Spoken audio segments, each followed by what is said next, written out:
Hello everyone, I'm Ronaldo Venegas. I'm editor of BluffCentral, GG employee, and I'm here in Vegas covering WSOP 2025 with an old friend here in this new episode of the podcast, Sarne Lightman.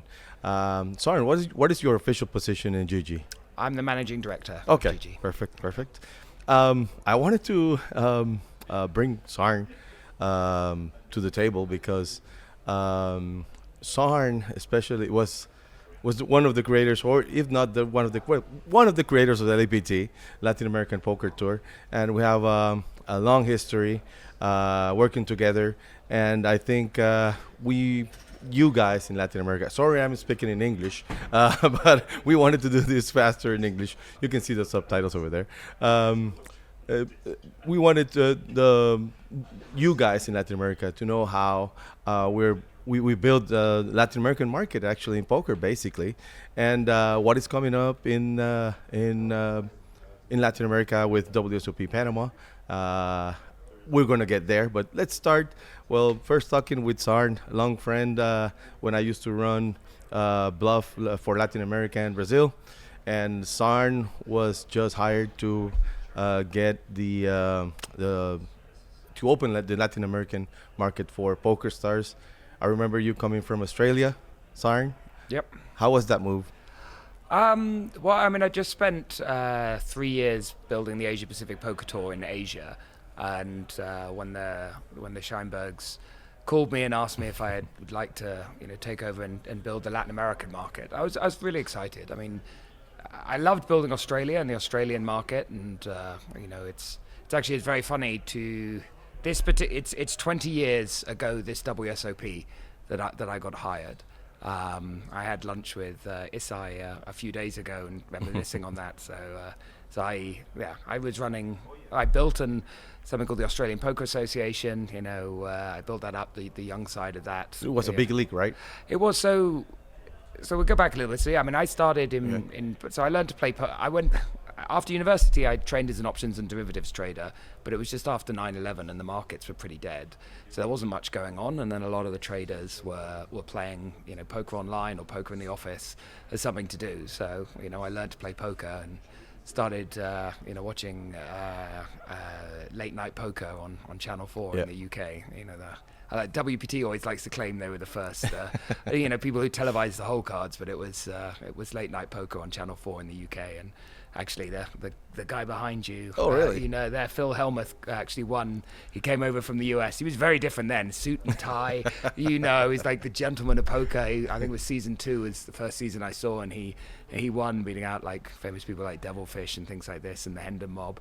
And sort of fell in love with the game. And I used to, as a trainee trader, I used to have to watch the markets overnight, and so, a couple of nights a week I'd be stuck, sitting in the office, for most of the night, just watching, in case something happened, and then I started playing poker online, and I remember about 3 months after I learned to play, I qualified for my first, I think it was the first WPT in Aruba, and nice. I was like, I just fell in love. Like, this is what I want to do. And Aruba's nice. Yeah, it's like, this is what I want to do. I want to be involved in this industry. And I got married that year, and we moved to Australia. And when I got there was no poker, so there was nowhere to play. There was no one to play with. So you had to win your own game. I did. I had to make it. So I started, blogging and writing on forums, and I basically said I was going to start this game. And I remember,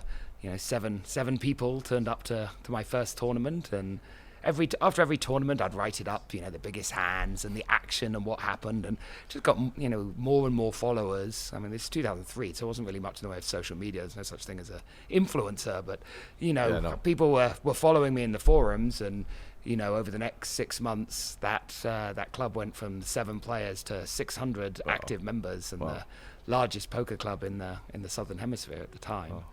And I qualified for the WSOP 2005 on PokerStars. And when I was here, I was the deepest UK qualifier. So the blogging team from Stars was following me, and writing my story. So through them, I met and applied to PokerStars, said, look, I basically run youth poker in Australia. I really want to work for you guys. And obviously, serendipity, Joe Hashem won the World Series that year. So all of a sudden, they were like, oh, shit, Australia. We need someone there. Is in a big market. And Joe Hashem used to play in my poker club, so he knew who I was, and so, he also recommended me, and I think some other people that they knew in Australian poker said, yeah, Sarne's running all this stuff. So, yeah, joined 2000. Yeah, this WSOP 2005 was 2005. Yeah, and that was the last time in Rio. And spent a couple of years building Australia. Then, as you said, co-founded the Asia Pacific Poker Tour with Jeffrey Haas, who was hired to help me build that tour, and spent the next couple of years in Asia. But I mean, Asia was a difficult market. It's hard because like every single country is a different language and a different culture. And business culture too. Yes, and they don't necessarily get on with each other or like each other very much. So you have all these cultures, all these languages. And Stars wasn't really ready for Asia either. We didn't have the languages in the client. Oh, that's right. It's on the English. Yeah, and I think we could put. I think we had other languages, but we couldn't put the character. We couldn't put the Asian character sets in. So it's easy enough to put English into Spanish or German or something that's using the same alphabet. But if you want to put Japanese or Korean or Thai, so we couldn't do it. And I remember saying to Isai, I couldn't play poker in Japanese. I'm not sure many of these guys will be able to play. So when they gave me a chance to go to Latin America, and as you know, my Spanish isn't awful, So I was really excited, and it was a great move. In Latin America, I just had a flashback that you also I also met Rich Corbin. Yes. Rest in peace, Rich Corbin. Yes. And I don't remember who was the first CEO of the LAPT, but yeah, Rich and you and we ran Bluff, and then it all started. What was your the best stop in Latin America in the LAPT for you? The most fun. Punta del Este. They were each. I mean, Punta is a great place, but I would have to say the LAPT Rio. Rio, yeah. The Brazilians, first one, they were just so excited. Yeah. I mean, I just went down to a KSOP last year, and it's still the same. And the same with the Brazilians here on the rail. I mean, it's like being at a football match. It's a lot of energy. It's a lot of energy, a lot of excitement. They really love it, and they, I think that would have been that would be the one that was, that really stuck out, to me, just for how excited they were, because it was also the first, time we went there. But I mean, it took a couple of years, if you remember, to get that stuff. Like I always said, my job was I had to sell poker before I could sell PokerStars. So whether it was Australia or Asia or Latin America, there was no real poker culture in any of these countries when I started marketing there. So, first of all, we had to, create poker culture. We do these events. Have a magazine. The magazines help, but do these events so we could televise them. Put them on on sports channels. But most importantly, these local events with local players, because it's one thing when you see a American show full of Americans, in English on television, it doesn't really attract. But when you see Latin Americans or Asians winning their local events, and you realize this is actually something that you could do and could aspire to be. And some great Latin American talent came out, as we did with the Asian talent. And I remember the first APPT in Macau, which was the first ever legal poker event in China. Okay. The person who won it was Chinese, and he won it with pocket eights. Oh, which, if you know it, eight's incredibly lucky in Chinese culture. So it was so much coverage in the media. So great content, it was fantastic content. But it's always been what I love doing, was just getting people excited about the game and engaged with the game, and just watching it grow around the world has been so much fun. And back in the days, I mean, we've experimenting a lot of marketing tools. I mean, back in the days we didn't have social media. I mean, we had High Five, but it was not like those social media. We don't have influencers. Now it's very, I think it's easier, probably, like, let's call it. And It's easier but I was and good. it's Well, yeah. harder. You know, It's harder with the regulations. well, I it's guess. not just that. Like, it's getting people together. So, when we were doing the LAPT or the APPT, you know, we didn't have Netflix or Prime. You know, you didn't even really have YouTube. So people watched television. So I can place a poker TV show directly after a very high viewership soccer match, and people are going to see it, Stay there, yeah. and they're going to stay on. And so it's easy to grab an audience because I know, okay, you've got X million people watching this football game, and if I run some adverts in it that look interesting, and then I have the show afterwards, then people are going to spill into it, and people watch adverts, and people watch those TV channels. I mean, nowadays it's way harder. You know, the only thing people really watch on live television these days, News you know, and soccer, well, football. yeah, but you know, news and sports, but then they Sports. leave. Yeah. You know, so it's not like if you put a show after, you know, a big soccer match, people are just going to stay and watch it. They're going to go over to Netflix. They're going to go over to another channel. So, you know, in many ways, it's much harder now to engage and grab a new audience because there's so much choice. Also, you know, there weren't really esports. Like, I remember when I was in Asia Pacific, there was esports in Asia. I went to the StarCraft that's right. world finals in Seoul in, I think, 2007. And first time I'd ever seen anything like it. 30,000 people in a football arena watching two people battle alien armies against each other.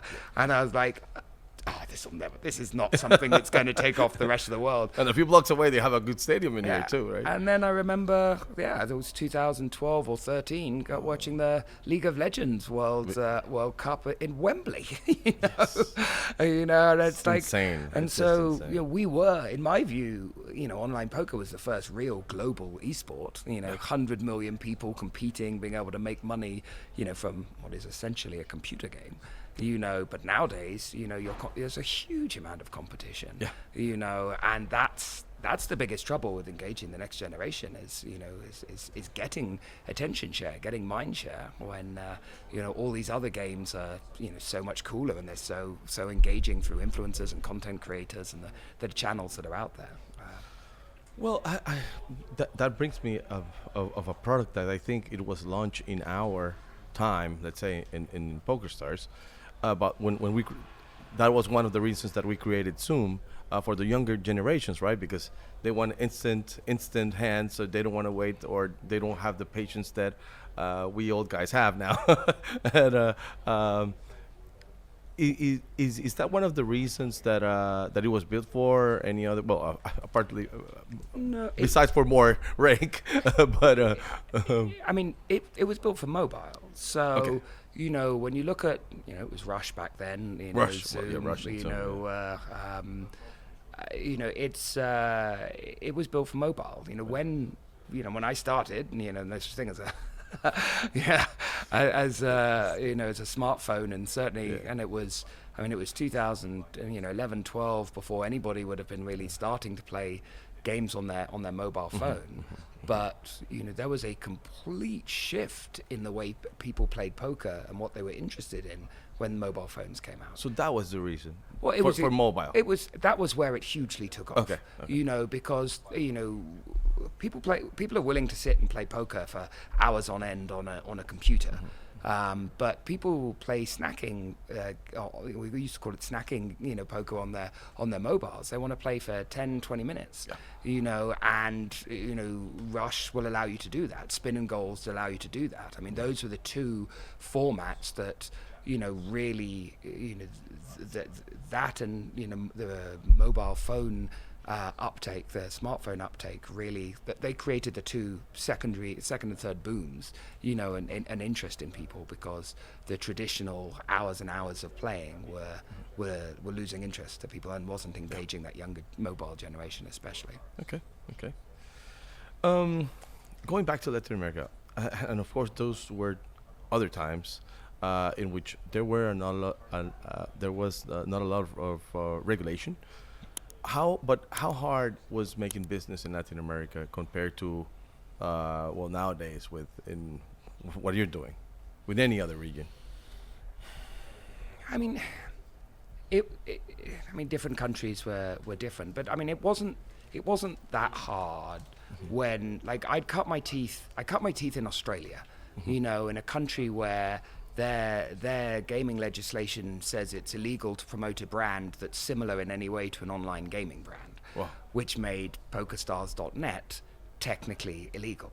And so I was doing partnerships with, whiskey companies to make celebrity poker shows that I could put on television under their brand with players wearing PokerStars logos so that I could get poker on TV for people to see it and have to go around that. And then, I think it was actually the PokerStars blog in the end, which was the first thing I was actually able to promote because people wanted to see Joe Hashin playing the Aussie Millions. And so, I mean, that was incredibly difficult regulation to work in Australia.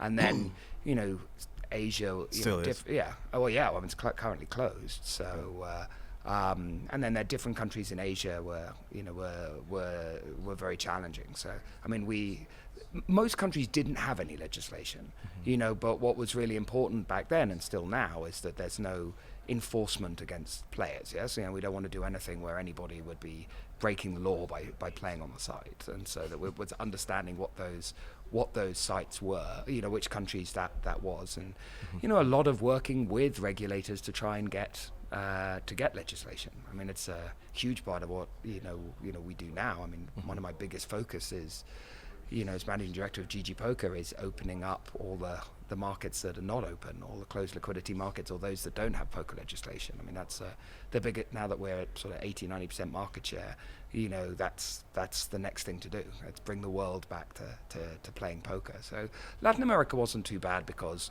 there wasn't really any legislation. Yeah. So, it wasn't difficult to do LAPTs. It wasn't difficult to have ESPN or Fox air them. And yes, everything was .net marketing, but until Full Tilt came chasing, it wasn't that hard because all we had to do was grow poker. If we grew poker, people would come to PokerStars. In fact, I remember when Mark Scheinberg came to visit me in Buenos Aires, SI's son, and at that point, online poker in Argentina, the word was PokerStars. That's what online poker meant. And I asked him, I bet him, I won the bet, that if he asked 10 men between 20 and 40, what was online poker, what was the name of online poker, every single one of them would tell him PokerStars. Nice. So, Full Tilt came in pretty heavy after a few years afterwards, and really threw a lot of money around and made things a little bit more challenging at that point. But when your focus is growing poker, and by growing poker you grow the site that's the number one, it wasn't as hard as it was in Asia. And the funniest part is that eventually Black Friday came and you managed Full Tilt. You went from LAPT and Latin America and managed. You were the CMO of Full Tilt. Yeah, I've always had a huge amount of respect for for Full Tilt. I mean, I always said PokerStars made poker cool. So what we did was, we opened the poker markets around the world, and we went out and made poker cool. And Full Tilt never came until year 2 or 3 that I'd been in the market and created a poker market. And then what Full Tilt did was make poker players cool. So then it was like, okay, poker's already cool, but if you want to be the coolest poker player, you play at Full Tilt, and they were just, their branding was fantastic, and their marketing was fantastic, and they were laser focused on being number one, so they were happy to outspend us in everything, which made it challenging when we'd already done the front end investment, losing money, creating the original poker market, and then somebody's coming in outspending you. So I always had a huge amount of respect for the brand and for the software, and when SI and Mark saved it by buying it off the FBI and paying back all the players, I leapt at the chance. I was really excited to try and bring it back, and unfortunately the sale to Amaya just changed everything. It changed everything. I mean, the Full Tilt purchase only made sense if you were Isai and Mark and you had a passion for poker and wanted to keep PokerStars pure. So obviously, the only way the Stars group could grow was to move into other verticals. I mean, they dominated when they bought Full Tilt. They were 19% market share. So they have to go into casino. They have to go into sports betting. And so having a secondary brand does make sense for that. So you can keep your pure poker brand and then create a more fun play. Well, my idea was, to make Full Tilt a little more fun, more play. I mean, I didn't let me do it, but my idea was to just have rush and spinning golds on mobile for, with casino games for Full Tilt. So like, I'm completely differentiated. PokerStars will be the pure poker brand, and Full Tilt can be the more gamey one, so that we can expand into these other verticals. Makes sense. But as soon as Amaya purchased it, you knew they were just going to sell casino directly to PokerStars, and therefore Full Tilt became pointless. So unfortunately, that died before we could give Full Tilt its second life. Well, and after that, you went into crypto startups. Yeah, I was the managing director of a company called BetBright that built That's right. a great sports betting software that was. We eventually sold to 888, so that's the underwriting of 888 sports betting platform now. That was in Canada. No, I was still in Ireland at that point. Oh, so okay. I moved to Ireland when we bought Full Tilt, because that's where Full Tilt was based. I moved to Ireland, and then after the couple of years, I got after the Amaya purchase, I did work on the daily fantasy product, with Victive, Stars Draft, and. I was really excited to go up against FanDuel and DraftKings, and we had a good product, and we had a really good marketing mix. And then, just like 2 weeks before we were going to launch, they banned daily fantasy in all but 14 states. And so all that work just went down the drain. And then after Full Tilt being thrown down the drain and that down the drain, I was like, okay, I'm done with Amaya now. I'm going to move on. And so, but I had seen Amaya or gaming. It was Amaya. Okay. I mean. I loved working for the Scheinbergs because they were about poker players and they were about product. They understood, everything was about products. To be fair to Amaya, they had a $4 billion debt on the books that needed servicing. After they bought Stars, so everything came about servicing that debt. And if you're all on short-term financial KPIs, you're never going to innovate, you're never going to grow, you're never going to do anything interesting. So, I thought I was done with poker. I mean, when you've built, PokerStars up to what it was, and then, got to 90% market share. I was never going to go to a party or a 888 or whatever else. I mean, I thought I'd done poker, and I'd seen a real opportunity with sports betting because I'd seen the platforms that were out there were pretty rubbish. So, I thought there was an opportunity to build a better platform for sports betting, which is what we did with BetBright. But yeah, from then I went into startups, and I did not expect to come back until Michael called you and brought you to GG. Yeah, indeed. How many years now in GG? It's about 3.5 years. 3.5. Yeah. So we have 3 years. Oh, you started We started. So when I went to GG, obviously a lot of the old the old PokerStars stars people, who'd worked with me previously. I worked 11 years with PokerStars, so yeah, that's right. So quite a few came back. So, but yeah, no, I mean Michael. I met Michael, and he was doing everything that I'd wanted to do when I was at Full Tilt, and he was, like Isai, an incredibly passionate product person, and building the best product and doing the best thing for the poker players was what he wanted to do, and I loved my career in poker. I much more than I did in the other fields. So. As I say, when I thought I was out, he pulled me back in. And he moved you to Toronto? No, actually, surprisingly, I had already moved to Toronto. So, that's right. Yeah, I'd founded a company. I moved to Toronto with my business partner. We were about to build the business there. We'd raised money, and then COVID came along, and it was a pretty awful time to change country and try and start a new business. So I was already in Canada. So it was very lucky. Michael had just moved GG there. I was already there, and we met, and I was like, well, this seems to be fated. By the way, that's where you're starting your acting and singing career, or that was before. Well, you have to tell the people around it, because that's a good story. So, because in the karaoke, he's a karaoke guy, and he's a pro, guys. You can tell. So I never did any singing or acting or anything. I was never a theatre kid or anything like that. But obviously, and I didn't even know I could sing, but You can sing. Building the Asia Pacific Poker Tour, I did a lot of karaoke. That's So where it comes. most of the partners loved karaoke. So many business meetings were done in karaoke bars. So, I mean, I did realize and learn in singing in Asia, and then we used to do a fair amount after LAPTs. But I'm a single parent, so I'm bringing up a little girl all on my own. And a few years ago, her school phoned me and said, your daughter has a beautiful voice. Right. We'd love her to do something in the school musical or the school show, but she's too shy. Could you help us? So I sat down with Maya and we had a chat, and I said, look, I will go and audition for something if you go and do this. Do it. And so we made the deal, and so she did her part, so I went and auditioned for the local amateur musical and got the male lead straight away. Wow.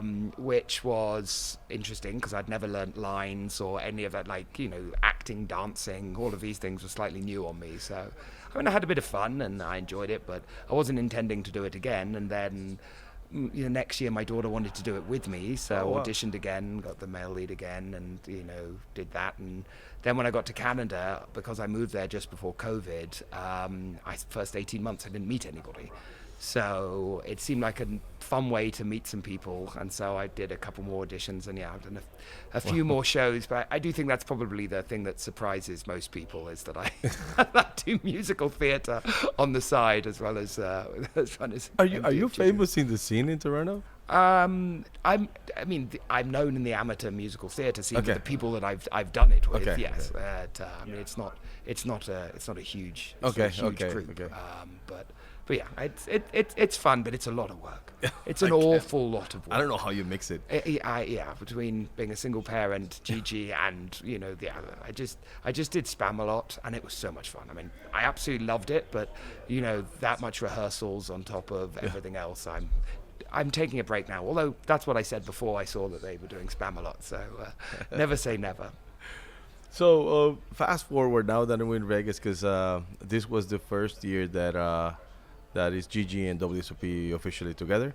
Last year was it was my first party at GG, and this is my second one.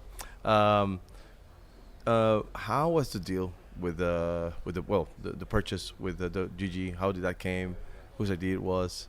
Well, this was all. I mean, this is driven by Michael, the founder. So, Michael was always hyper focused on becoming the number one online poker site. And we've achieved that. And now that we've achieved that, the next stage is we have to grow the poker industry. I mean, we're bigger than everybody else put together, but the poker industry is a lot smaller than it was back in the day. And a huge part of that is because it's not on TV anymore.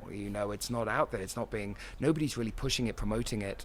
At the heyday, I think PokerStars and Tilt were spending $200 million a year on production and content and placing it and advertising. So poker was everywhere, and nowadays you don't see it. So we know it's our responsibility to grow the poker industry, to hopefully reactivate some of the people that have stopped playing and really start engaging the next generation. And the sad truth is that watching people stream online poker isn't the most exciting thing in the world. It's unlikely to engage the next generation of poker player, watching people play on GG. So, buying the WSOP gives us the opportunity to work with a brand to build this live event brand around the world and hopefully, excite a whole new generation in poker, which obviously we hope will come to GG as well. But their mission is to grow poker, and that this partnership between the world's biggest online brand and world's biggest live brand just makes a lot of sense for achieving that. Makes total sense. And what can we expect about Super Circuit? Well, we have a new Super Circuit. Can you explain about the Super Circuit and Paradise, and what is coming differently now that if you have any plans? Well, I think, differently than yeah, now? I mean, I think we've announced our first, super circuit, haven't we? In, in I Europe. think it's in Yeah. Cyprus, I think. Yeah, and I mean, there's going to be, there's going to be different tiers of WSOP for, for different levels of players. So, the circuit events, which will have the lower buy-ins and be, more accessible and will be pretty much everywhere around the world. And then the super circuit, which will be the bigger buy-in events. These will be televised. We'll film them. We'll distribute them. This is going to be the much more aspirational level and spread evenly around the world in different places.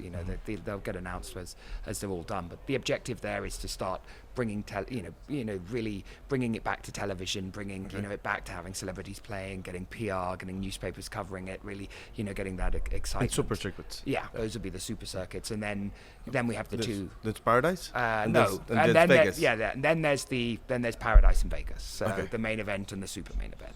So we can say circuits, super circuits, Paradise and Vegas, or Paradise Yeah. and Vegas. Well, I mean, the guarantee for Paradise this year is $60 million. So it's definitely chasing. But I mean, it's a 25K buy-in, so it'll always be a little bit less accessible than the 10K main event here, which will always be the pinnacle, I think, for amateur players to play. But hopefully Bahamas will become the pinnacle of what every pro wants to play, or anybody that fancies themselves as a serious player will want to go there, and the Vegas event will remain the every amateur's dream event to play.